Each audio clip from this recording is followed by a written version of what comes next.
BBC বাংলার সান্ধ্য অধিবেশন প্রবাহতে আপনাদের স্বাগত। আজ আপনাদের সাথে লন্ডন স্টুডিও থেকে আছি মানসী বড়ুয়া। বাংলাদেশের সর্বশেষ গুরুত্বপূর্ণ তাজা আপডেটে আপনাকে স্বাগত। শুরুতেই সংবাদ শিরোনাম, পরে বিস্তারিত। প্রথমেই জানাবো আমাদের হাতে থাকা সর্বশেষ গুরুত্বপূর্ণ সবথেকে তাজা আপডেট। সাকসু নির্বাচন স্থগিত চেয়ে হাইকোর্টে রিট, ক্যাম্পাসে শিক্ষার্থীদের বিক্ষোভ। শাহজালাল বিজ্ঞান ও প্রযুক্তি বিশ্ববিদ্যালয় কেন্দ্রীয় ছাত্র সংসদ সাকসু নির্বাচন স্থগিত করেছে হাইকোর্ট। এই রিটের বিরুদ্ধে ক্যাম্পাসে বিক্ষোভ করছেন প্রার্থী এবং সাধারণ শিক্ষার্থীরা। একই সঙ্গে সাকসু নির্বাচন সহ 3টি ইস্যুতে নির্বাচন কমিশন ইসির প্রধান কার্যালয়ের সামনে যে বিএনপির সন্ত্রাসীরা অবস্থান করছে এর প্রতিবাদ জানিয়েছে তারা। এরপর জানাবো তারেক রহমানকে অভিনন্দন জানানো রাবি শিক্ষকের ব্যানার খুলে ফেললেন সালাউদ্দিন আম্মার। রাজশাহী বিশ্ববিদ্যালয় রাজশাহী জেলা জিয়া পরিষদের সভাপতি হিসেবে রাবির এক শিক্ষকের টানানো ব্যানার খুলে ফেলেছেন ডাকসুর সাধারণ সম্পাদক জিএস সালাউদ্দিন আম্মার। বিএনপি চেয়ারম্যান নির্বাচিত হওয়ার পর তারেক রহমানকে নিয়ে এই পোস্টার টানিয়ে বিশ্ববিদ্যালয় নোংরা করছিল কিছু দালাল শিক্ষক, তাই এই ব্যবস্থা গ্রহণ করেছেন তিনি। এদিকে পুরান ঢাকায় জবি শিক্ষার্থী ঝুলন্ত মরদেহ উদ্ধার। রাজধানীর পুরান ঢাকার ভাটিখানা এলাকা থেকে জগন্নাথ বিশ্ববিদ্যালয় জবির এক শিক্ষার্থী ঝুলন্ত মরদেহ উদ্ধার করেছে পুলিশ। রাতে ওই এলাকার একটি মেস থেকে তার মরদেহ উদ্ধার করা হয় বলে পুলিশের পক্ষ থেকে নিশ্চিত করা হয়েছে। পুলিশ জানিয়েছে এটি হত্যাকাণ্ড নাকি আত্মহত্যা পুরো বিষয়টি জানার জন্য আমরা তদন্ত করছি।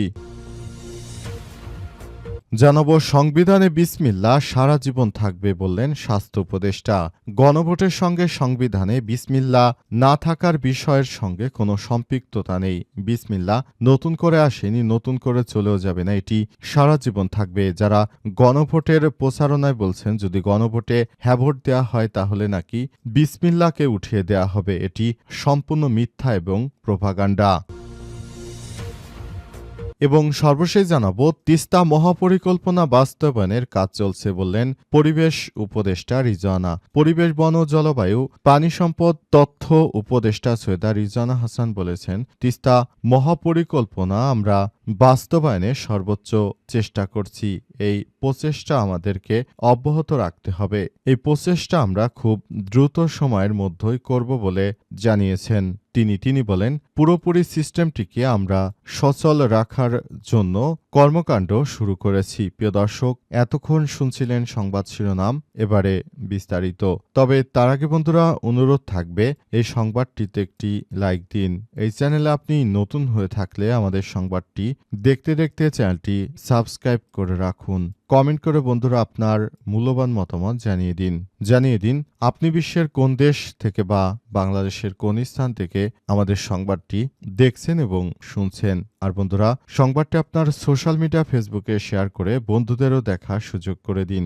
গাজা যুদ্ধে আপনি যদি নিরীহ ফিলিস্তিনিদের ভালোবেসে থাকেন কমেন্টে ইয়েস লিখে পুরো বিশ্বকে জানিয়ে দিন। এবারে বিস্তারিত। সাকসু নির্বাচন স্থগিত চেয়ে হাইকোর্টের রিট, ক্যাম্পাসে শিক্ষার্থীদের বিক্ষোভ। শাহজালাল বিজ্ঞান ও প্রযুক্তি বিশ্ববিদ্যালয় কেন্দ্রীয় ছাত্র সংসদ সাকসু নির্বাচন স্থগিত চেয়ে হাইকোর্টের রিটের বিরুদ্ধে ক্যাম্পাসে বিক্ষোভ করেছে সাধারণ শিক্ষার্থীরা। একই সঙ্গে সাকসু নির্বাচন সহ 3টি ইস্যুতে নির্বাচন কমিশন ইসির প্রধান কার্যালয়ের সামনে কেন্দ্রীয় ছাত্রদলের অবস্থান কর্মসূচির বিরুদ্ধে প্রতিবাদ জানিয়েছে তারা। আজ সকাল 10:30 থেকে বিশ্ববিদ্যালয় গোলচত্বরে বিক্ষোভ শুরু হয়। প্রতিবেদন লেখার সময় দুপুর 1:45 পর্যন্ত বিক্ষোভ মিছিল চলছিল। এতে সাকসু নির্বাচনে ছাত্র শিবির সমর্থিত দুর্বার সাস্টিয়ান ঐক্য, সাধারণ ঐক্যস্বর প্যানেল এবং স্বতন্ত্র প্রার্থীরা অংশগ্রহণ করে। বিক্ষোভ চলাকালে শিক্ষার্থীরা সাকসু আমার অধিকার রুখে দেওয়ার সাধ্যকার, সাকসু কয় তারিখ 20 তারিখ, শহীদ রুদ্র শিখে গেছে লড়াই করে বাঁচতে হবে, মপ করে সাকসু বন্ধ করা যাবে না, এই ধরনের নানা স্লোগান দেন। তারা বলছেন, বিএনপি তারেক রহমান দেশে আসার পর নতুন চক্রান্ত শুরু করেছে বিএনপি। পাশাপাশি তারা আগামীকাল 20 জানুয়ারি নির্ধারিত সময় সাকচু নির্বাচন অনুষ্ঠানে দাবি জানিয়েছে, যদি এই নির্বাচন বন্ধ হয়ে যায় তাহলে তারা এটি মেনে নেবে না। দুর্বার সাস্টেন ঐক্য প্যানেলের সহসভাপতি ভিপি প্রার্থী দেলোয়ার হাসান বলেছেন, যারা শুরু থেকেই সাকচুর নির্বাচন চায়নি তাদের সর্বশেষ ট্রাম্প কার্ড হচ্ছে আইন আদালতের মাধ্যমে নির্বাচন বন্ধ করে দেয়া। এই নির্বাচন হলে বিএনপি বিপুল ব্যবধানে হেরে যাবে। এই হেরে যাওয়ার ভয়ে বিএনপি মূলত এই নির্বাচন চায় না বলে তারা জানিয়েছে।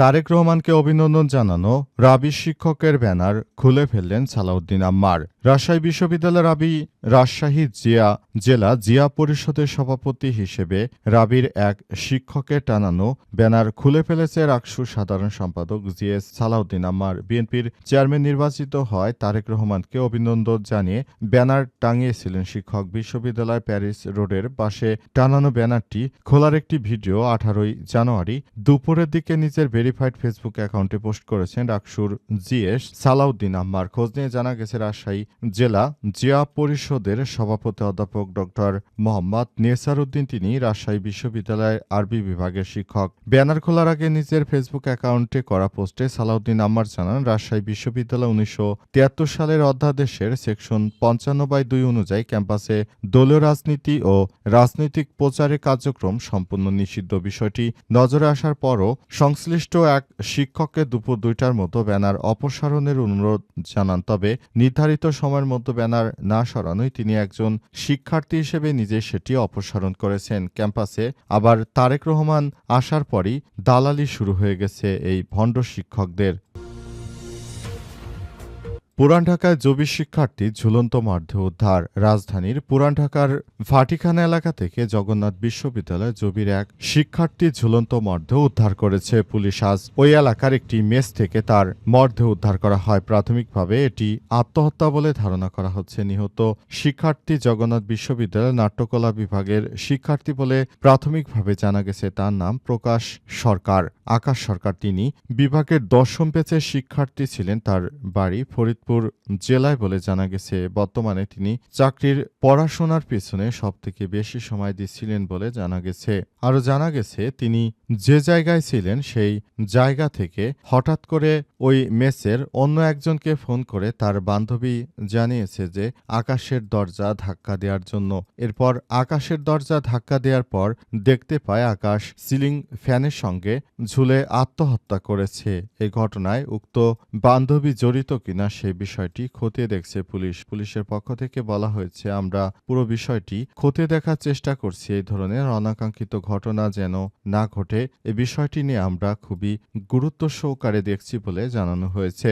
এই ঘটনার পর উক্ত এলাকায় পরিস্থিতি থমথমে অবস্থা বিরাজ করছে। সেখানে অনেকেই বলাবলি করছে যে বিশ্ববিদ্যালয়ের শিক্ষার্থীর উপর এই ধরনের অনাকাঙ্ক্ষিত আত্মহত্যার ঘটনাটি তিনি কি নিজে আত্মহত্যা করেছেন নাকি কারো প্রচারণায় করেছেন, সে বিষয়টি পুলিশের সদস্যরা জরুরিভাবে তদন্ত করছেন এবং ইতিমধ্যেই বিষয়টি জানানোর চেষ্টা করছেন পুলিশের সদস্যরা। পুরোপুরি বিষয়টি জানার পরেই বিস্তারিত তথ্য জানা যাবে। সংবিধানে বিসমিল্লাহ সারা জীবনই থাকবে বলেন স্বাস্থ্য উপদেষ্টা।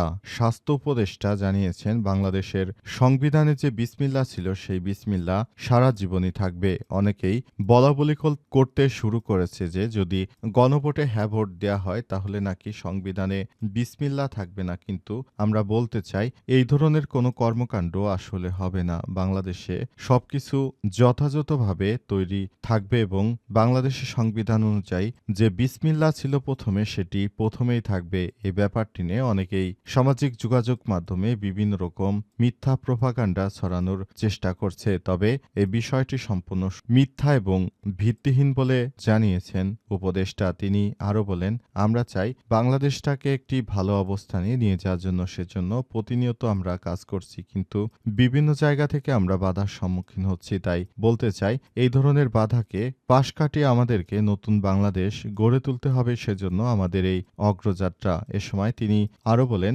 বাংলাদেশের প্রতিটি মানুষ এখন নতুন করে বাঁচতে চায়, নতুন করে ভাবতে চায়। তারা এখন আর আগের সেই দিনে পড়ে থাকতে চায় না। তাই নতুন করে বাংলাদেশে যে সংবিধানের নামে মিথ্যা প্রোপাগান্ডা করা হচ্ছে, এই বিষয়টি নতুন করে আবার দেখতে হবে এবং নতুন করে আবার সবকিছু করতে হবে বলে জানানো হয়েছে। নির্বাচন কমিশনের পক্ষ থেকেও বলা হয়েছে যে সংবিধানে কোনরূপ সিস্টেমেটিক পরিবর্তন আমরা করছি না।